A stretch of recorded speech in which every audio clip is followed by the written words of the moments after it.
So let's talk about a bit more about meditation then. The first mode, single point of concentration. Et donc, regardons de nouveau plutôt cette question du premier mode de méditation, de la concentration centrée en un point. Just even in ordinary day-to-day terms, forget about the long-term result of calm abiding. Et même en termes ordinaires de la vie quotidienne, et en ne parlant même pas du long terme, du résultat qu'on va obtenir de la concentration centrée en un point, Is concentration. Ce qu'on essaie d'accomplir, c'est la concentration. So there are many different parts of our mind all playing a role. Donc, il y a beaucoup de parties différentes de notre esprit qui jouent tout un rôle in concentration. Dans la concentration. These are all the neutral states. Ça, ce sont tous les états d'esprit neutres. So, concentration is the one that's doing the looking. Donc, la concentration, c'est ce qui regarde, observe, mais qui doit être soutenu par toutes ces autres parties et morceaux. So one of the crucial ones is called mindfulness. Et un de ces facteurs cruciaux est appelé la pleine conscience ou attention parfois. Which is technically, simply, not forgetfulness. Et qui techniquement et très simplement est simplement le non-oubli. We obviously need that to do anything properly, don't we? Non, il est clair que nous avons besoin de cela, évident que nous avons besoin de cela pour faire quoi que ce soit correctement. Walking towards that door. Pour marcher jusqu'à cette porte. Et si à mi-chemin, tout d'un coup, je me dis mais qu'est-ce que je suis en train de faire? Bon, ça s'appelle manque d'attention ou manque de pleine conscience, oubli. So what do you call mindfulness in French? Pleine conscience. Who? Pleine, full, and conscience. Load of rubbish. Who made that up? Qui a inventé ce mot de pleine conscience? Vous avez besoin de réels termes. What's called forget? How do you say forget? Oh, I forgot what I was doing. Would you ever think that meant that if you said it? I don't think so. Est-ce que quand vous pensez pleine conscience, vous pensez non-oubli? Non. It does not mean that. C'est pas ça que ça veut dire. It's the result of good mindfulness. Et pourtant, c'est le résultat final d'une bonne pleine conscience. Not that I know much, but that's my opinion. C'est pas que je connaisse grand-chose, mais c'est mon opinion. What do you call it? Full? Forgetfulness? No, full. Pleine conscience. Hein? What's conscience mean? Full awareness. But it's not mindfulness. Mindfulness is not forgetfulness. Mais c'est pas ça. Et la mindfulness, ou ce qu'on traduit parfois par pleine conscience en français, ça veut simplement dire non-oubli. Full, whatever you said, is what concentration is. Et donc, quand on dit pleine, c'est ça la concentration. C'est ça que vous obtenez quand vous avez une bonne attention, un bon non-oubli. Ensuite, vous obtenez la concentration. Non, bon, c'est tellement confus à cause de ces termes. Attention ou mémoire? What? We use mémoire, memory. For attention, for mindfulness. Why do you say the other one? Why do you say the other one? Because we use pleine conscience for the particular meditation technique. No, I'm not discussing that. No. Donc c'était une erreur de ma part. It was mistake for my part, I guess. Thank you. Yes. Merci. Et donc de oublier la pleine conscience. Et c'est simplement la mémoire. Donc c'est de la mémoire qu'on parle. Là, on communique. C'est ce que Lama Yeshe l'appelle ainsi, mémoire.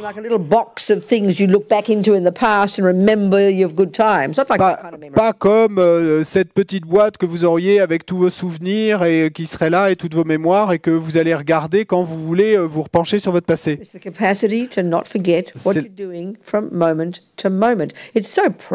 C'est la capacité de ne pas oublier ce que vous faites instant après instant. C'est si pratique. That's the meaning of memory. C'est ça le sens du mot mémoire. Everybody needs that. Tout le monde a besoin de cela. And that's why it's called neutral. Et c'est pour ça qu'on dit que c'est un état d'esprit neutre et que cet état d'esprit est dans la troisième catégorie. C'est pas vertueux et c'est pas non plus non vertueux. Et c'est pour ça que j'aime en parler de toute cette troisième catégorie comme des mécanismes de l'esprit, des rouages de l'esprit. Et ensuite, il y a une autre partie de l'esprit dont l'importance est cruciale, que sa sainteté appelle le policier. et qu'on appelle habituellement vigilance. Another part of your mind. C'est une autre partie de votre esprit. Watching like a hawk. Et qui observe comme un faucon. To make sure that concentration is on track. Pour s'assurer que la concentration est bien sur les rails. And that mindfulness is doing its job. Et que la mémoire fait son job. There's many parts of our mind all working together. Donc il y a beaucoup de parties de mon esprit qui toutes travaillent ensemble. Et l'objectif étant la concentration centrée en un point. Et à ce niveau-là, et la mémoire a été amenée à la perfection. La vigilance a été amenée à la perfection. Et elles font leur travail simplement naturellement. Mais d'accord, quels sont alors les obstacles à cela? Pourquoi est-ce que nous n'arrivons pas à nous concentrer? Deux problèmes principaux. Et donc, on parle d'abord de cette capacité, entre guillemets, qu'a l'esprit et à être surexcité à propos des choses. Ça, c'est l'énergie d'attachement. Et tout le temps en train de bavarder intérieurement et de se pencher vers le passé, penser au passé, au futur, penser à ceci, cela. Tout excité, sans arrêt. Ça, c'est la vie normale au jour le jour. But we can see there's some particular aspect, there's some particular characteristic of that's useful. Mais on peut voir aussi qu'il y a une caractéristique particulière de cela qui peut être utile. You know, in your daily life, you've got all these jobs to do. Parce que dans la vie quotidienne, on a toutes ces choses à faire. You're very quick and sharp. Et donc,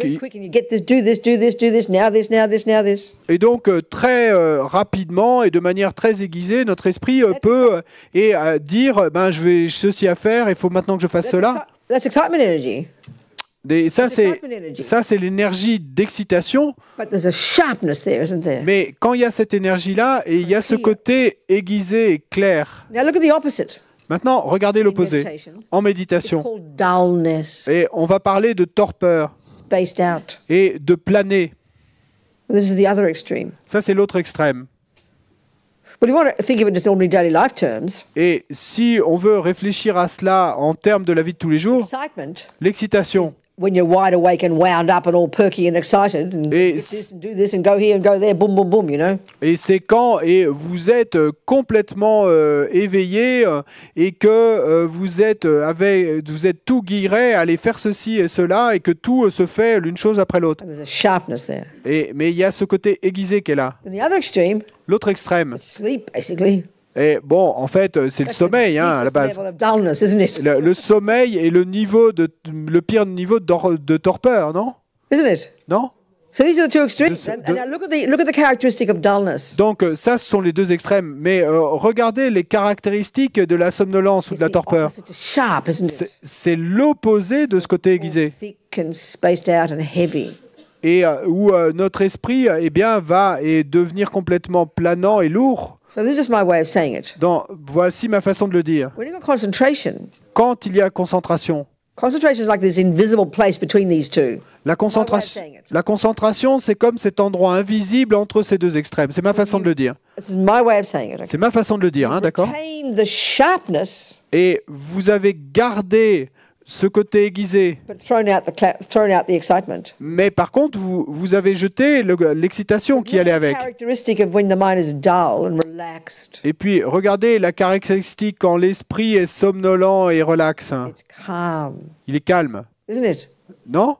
So the second aspect of concentration, donc le second aspect de la concentration, c'est que ce calme, vous êtes calme, super sharp, mais sans la somnolence. Super calm. Donc super aiguisé et super calme en même temps. Nous, et c'est l'un ou l'autre. Et soit notre esprit est comme fou, et soit il est planant. Concentration meditation. Donc la méditation de concentration est décrite en termes de 9 étapes de développement.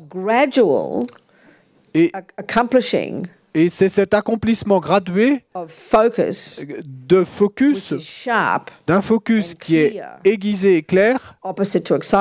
Et donc ça, c'est l'opposé de l'excitation. Et en même temps calme et ferme, mais sans être somnolent. Et donc c'est vraiment délicat. Super, it needs immense discipline. Et ça demande une discipline immense. Un effort immense. Et n'importe lequel d'entre nous, ça peut prendre des années à accomplir. But to even get to the point where you're ready to go and do that, already you're a pretty advanced practitioner. Mais donc déjà, d'en arriver au point où vous êtes prêt à aller accomplir cela, et déjà il faut que vous soyez un pratiquant extrêmement avancé. So of course we can practice this every day, no problem in our daily life. There's no problem. Donc bien sûr, on peut pratiquer ça chaque jour dans notre vie quotidienne. But to be committed to it. Mais pour s'y engager vraiment comme notre pratique principale, à ce moment-là, il faut abandonner sexe, drogue et rock'n'roll. Et il faut partir dans les montagnes. Et c'est un engagement à temps plein. Et donc, évidemment, pour en arriver à ce point-là, ça veut dire que vous êtes déjà plutôt avancé. Clearly, if you've got mortgages and children and husbands and worries and dramas and in-laws, you're not qualified to go. Et donc, il est clair que si vous avez et encore mari et enfants et chien et chat et beaux-parents et vous n'êtes pas encore qualifié pour y aller. Et donc, ceux qui ont renoncé à tout ça, et vous devez avoir renoncé à tout ça, vous devez avoir renoncé, abandonné l'attachement à un niveau incroyable. Et vous devez être capable de vous contenter de n'importe quelle nourriture qu'on vous donne. Et de complètement, et que ça vous soit complètement indifférent les vêtements que vous devez porter. So it's like already advanced. Donc déjà, c'est avancé. Because look at the way, if you, even when you're doing your meditation in the day in your work, in your home, Parce que regardez, même quand vous faites votre méditation et quotidienne à la maison. Always got these other jobs to do. Endless jobs, never stopping, every day. Mais chaque jour, on a toutes ces autres tâches à faire, sans fin. That's why the ideal scenario. C'est pourquoi un des scénarios idéaux is to be like Geshe Lama Kongtrul. Est d'être comme Geshe Lama Kongtrul. Amazing yogi. Ce yogi incroyable. From Sarah J. in Tibet. Et qui connaissait Lama Yeshe depuis Serajé au Tibet. Who, when he left Tibet, et quand il a quitté le Tibet, il est parti dans une des grottes de Milarepa. Et vraiment au milieu de nulle part, à la frontière entre le Népal et le Tibet. Et ces grands yogis, et en fait, à la base, ils veulent disparaître du monde, ne laisser aucune trace de leur existence. So he got to the point where he lived in this little hole in the wall. Et donc, il en est arrivé au point où il vivait dans ce petit trou dans la falaise. Et il ne mangeait plus de nourriture. Il n'avait plus besoin de nourriture.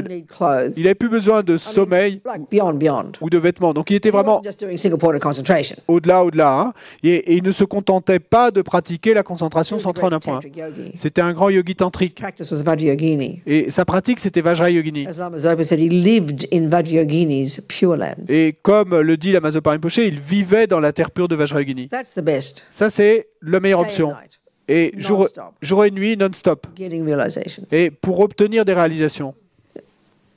So I think his first cave, he was about 5.5 years or something. Je crois que la première grotte où il a médité, ça a duré 5 ans et demi. And there's this wonderful story about how one day these all the yak herders had to go further up to look for ground for their for their yaks, and they just saw this up in the mountain, up in the little hole in the wall, this weird looking dude, Et donc il y a cette histoire merveilleuse et de tous ces nomades qui devaient mener leur yak toujours plus haut pour trouver et à manger pour leur yak, et puis qui un jour voit ce type avec cette apparence bizarre et incroyable dans ce trou dans la falaise en haut. Who can be living up like that? That can't be possible. He's some yeti or something. Et donc, ils se disent alors, mais qui pourrait vivre à un endroit pareil? C'est absolument impossible, ça doit être un yeti. And he would have looked a bit of kind of wild guy. Et bon, on peut imaginer qu'il aurait eu une apparence plutôt sauvage. 5 or 6 years living up like this, naked. Et 5 ou 6 ans à vivre ainsi nu. No food, sans nourriture, sans sommeil, sans pas de vêtements, des longs cheveux. Anyway, there's this wonderful story. After this, what happened was these yak herders, they got nervous, and so they did their slingshot to get threw rocks at him. Et donc, et donc, il y a cette histoire merveilleuse où en fait les nomades, ils en ont eu peur quand ils l'ont vu, et ils ont voulu le chasser, donc avec leur lance-pierre, en lui lançant des pierres, ils l'ont. Et donc ces yogis, le scénario idéal pour eux, c'est non seulement de ne pas voir d'autres personnes, mais c'est de ne pas être vu par d'autres. Woman who went off to retreat for 12 years, her guru told her to act like a thief. Et je me souviens de cette femme américaine dont son maître lui avait dit de partir en retraite pour 12 ans. Et elle racontait que son maître lui avait dit d'agir comme un bandit, que personne ne la voit. Parce que c'est à ce moment-là que vous abandonnez vraiment l'attachement. Particulièrement l'attachement à ce que les autres peuvent penser de vous. Parce que, voyez-vous, cet attachement à la réputation, la façon dont les autres nous voient, et c'est le dernier attachement dont on doit se débarrasser. Et donc, et souvent on parle de ces yogis dans la montagne qui ont tout renoncé à tout, mais qui pourraient toujours être en train de penser à ce que les villageois en bas dans la vallée peuvent être en train de penser d'eux. Bon, pour Geshe Lama Konchok, et oubliez cette option. Et donc, lui, il n'est pas resté là, il lui lançait des pierres. Donc, il est parti. Tout ce qu'il avait, ses possessions. Et c'était quelques textes qu'il avait emportés avec lui du Tibet, des 4 écoles, traditions. Et je crois qu'il a dit ensuite qu'il avait un pot percé. And I think a little bit of his red robes left, covering his secret parts, as they sweetly say. Et je crois qu'ils disent qu'il avait encore un petit bout de tissu de ses robes rouges qui lui restait et qui couvrait, comme ils le disent joliment, ses parties secrètes. So he's off looking for another cave. Donc, il est là et parti pour chercher une nouvelle grotte. Et le mieux qu'il a pu trouver, c'était ce grand... un grand arbre. So he made himself a cave under the juniper tree. Et donc, not a cave really, but all the overhanging juniper trees. Et donc, il s'est abrité à l'ombre de ce grand arbre. Enfin, c'était une grotte de fortune, quoi. Et il y est resté 18 mois de plus. Et jusqu'à ce que les nomades avec leurs troupeaux le retrouvent de nouveau. Donc, il a de nouveau parti. Et finalement, il a trouvé cette nouvelle grotte. And this is where this lovely story. This is where he then first made connection with the local villagers in Tsum.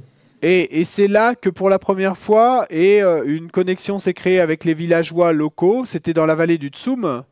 One of the old monks had retired. Et il y a un des vieux moines qui avait pris sa retraite. Into his little house to meditate up in the mountains. Et qui est allé méditer dans la montagne. He was like a regular guy. Et bon, c'était un type ordinaire. He had clothes. Donc il avait des vêtements, il dormait, et il avait de la nourriture. Nevertheless, sincere yogi. Mais bon, quoi qu'il en soit, un yogi sincère. Over the years, they'd all heard about this yeti, this yogi, but had never met him. So all these rumors going around about this meditator, but they were never sure, you know. Et bon, au fil des ans, et tous les villageois, il y avait ces rumeurs qui couraient après de ce yeti mystérieux. Il ne sait pas trop si c'était un yeti ou un homme ou un méditant qui serait là-haut, mais il y avait toutes ces rumeurs. So one day coming back a different route from the village with his food and things. Et donc, un jour, et en rentrant par une route différente qui allait au village. The valley, this yogi. Et les villageois voient et de l'autre côté de la vallée voient à l'extérieur d'une petite grotte une personne. So this is third cave. Et donc ça c'était donc ça c'est la troisième grotte de Geshe Lama Konchok. Et donc ce vieux moine qui était en retraite est devenu très excité et voulait absolument rencontrer cette personne qu'il voyait de loin. This is incredible to actually meet a real yogi who really meditated. How amazing! Since the time of Miller Raper, but now to find a real yogi, he was so wanting to meet him. Et donc, ce vieux moine était si inspiré, n'arrêtait pas de penser, mais comme j'aimerais rencontrer et ce vrai yogi, et depuis le temps de Milarepa, et des vrais yogis, c'est si difficile de le rencontrer, j'aimerais tant le rencontrer, celui-là. So he'd think about him during his sessions, and then in the breaks he'd sneak over and sit there in the distance and just kind of watch, you know. Et donc, il pensait à lui pendant ses sessions de méditation, et quand il était en pause, il regardait de loin pour voir s'il pouvait le voir à l'entrée de sa grotte.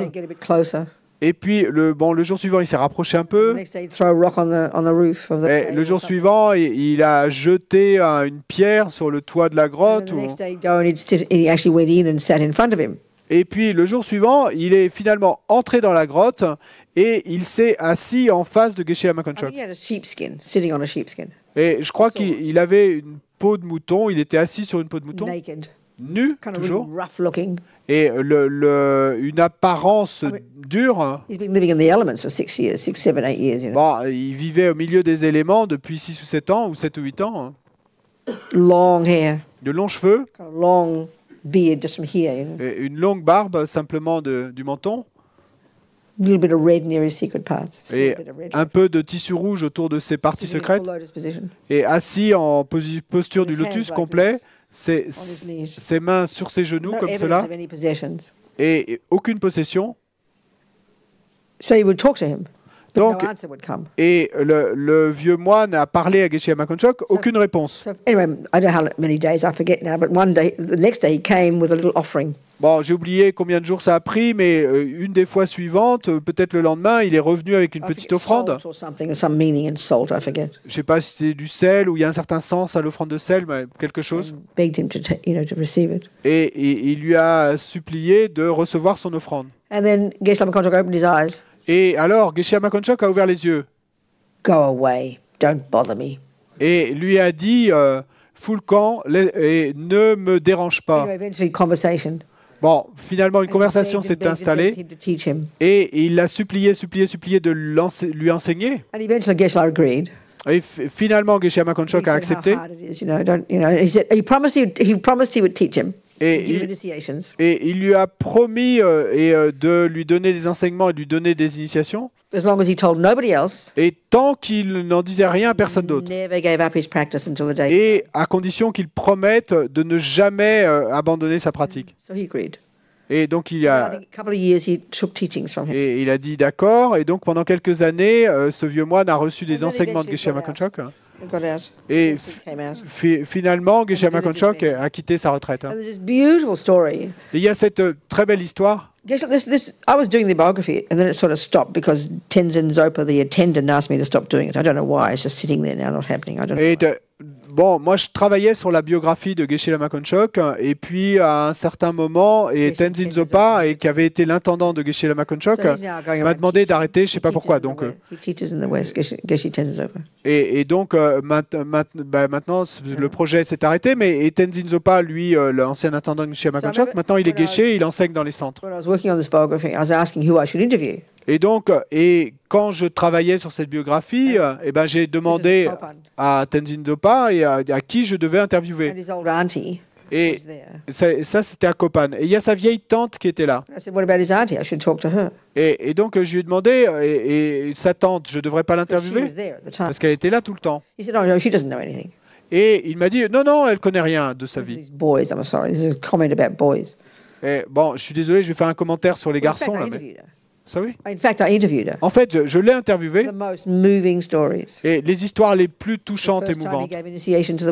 Et la première fois qu'il leur a donné des initiations à eux tous, et la dévotion incroyable qu'elle avait, et tous ces gens qui avaient tant de dévotion pour lui. Et après qu'il soit parti, cette femme avait fait une retraite de Vajrayogini dans sa grotte. Mais donc, le fait est que il y avait cette vieille nonne et à qui personne ne demandait jamais ce qu'elle pensait. Personne ne lui demandait jamais quelle avait été son expérience de ce grand yogi. Et donc, elle n'en parlait pas. Et moi, j'en croyais pas mes oreilles de cette histoire, une des histoires les plus touchantes et émouvantes de toutes les interviews que j'ai fait à son propos. Peut-être que je vous la lirai plus tard, mais très touchante, émouvante. Bon, ça c'est un méditant. Hein? Là, vous y êtes. Mais ça, c'est plus que la concentration. Ça, c'est renoncement, bodhicitta et la vacuité. C'est l'heure du déjeuner. Donc, donc, à 14h, on se retrouvera ici. Et juste avant de commencer l'enseignement, on fera une photo de groupe. Et ensuite, on verra. Je ne sais pas ce qu'on fera. Peut-être on parlera de Geshe Lama Konchok, ou je vous lirai ça, ou on fera autre chose. On verra. OK. D'accord? Merci.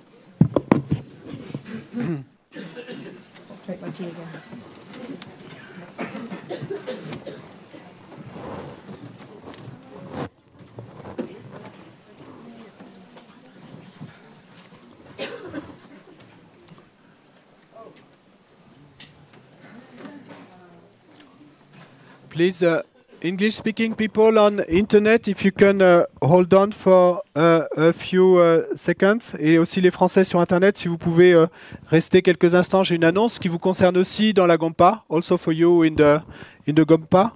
And so, teachings this afternoon will be from 2 to 4. Les enseignements cet après-midi, ce sera de 2h à 4h. And some people on internet have asked how they could contribute for the teachings. Il y a des gens sur Internet qui ont demandé comment ils pouvaient contribuer et participer aux enseignements.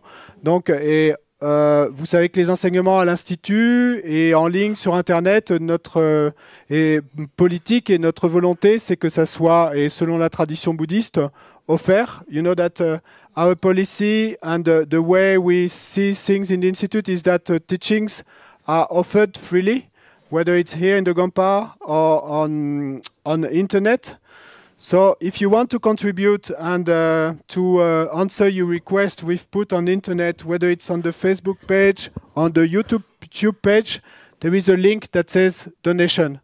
Donc les gens qui suivent sur internet, et si vous voulez participer, nous aider à continuer à offrir ces enseignements, et en ligne ou ici, et librement, il y a un lien qui dit donation et vous pouvez ainsi participer. Donc c'est nouveau, c'est depuis hier ou avant-hier. It's new, it's since yesterday or the day before. So, et parce qu'il y a plusieurs centaines de personnes qui suivent sur Internet, because there are a few hundred people following on Internet. Donc ça leur donne une manière de aider à ce qu'on puisse continuer à le faire, inviter des enseignants, organiser les enseignements et aussi organiser les diffusions. And so because there's a few hundred people following on the internet, so that's a way for them to contribute and also to help us to keep offering teachings and invite teachers and also organize the streamings. And so you're welcome. If you have questions, you can use the web chat. Si vous avez des questions, vous pouvez utiliser le chat sur le streaming. Et pour vous qui êtes ici, même chose, si vous voulez continuer à nous aider à offrir les enseignements, à inviter des enseignants, à organiser les streamings et à faire tout ça librement. Si ça vous plaît cette manière de faire et que vous voulez nous aider, évidemment il y a des frais, il y a les frais de voyage de Robina ou des enseignants qu'on invite, il y a les donations qu'on fait pour les enseignants, il y a les frais liés au streaming. Et il y a tous les autres frais. Donc, si vous voulez nous aider pour ça, il y a la boîte jaune qui est à l'extérieur du temple. If you want to help us to keep offering teachings freely, whether on internet or here, and for the people here, there's the yellow box outside the temple. And so that's where you can put your donation.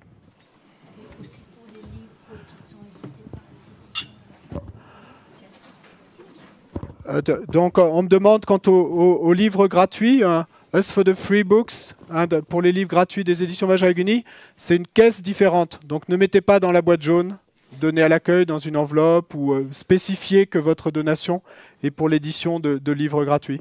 For the free books, it's a different account, so please specify that your donation is for free books. Donc, on se retrouve à 2h moins 5. We'll meet at 5 to 2. Here.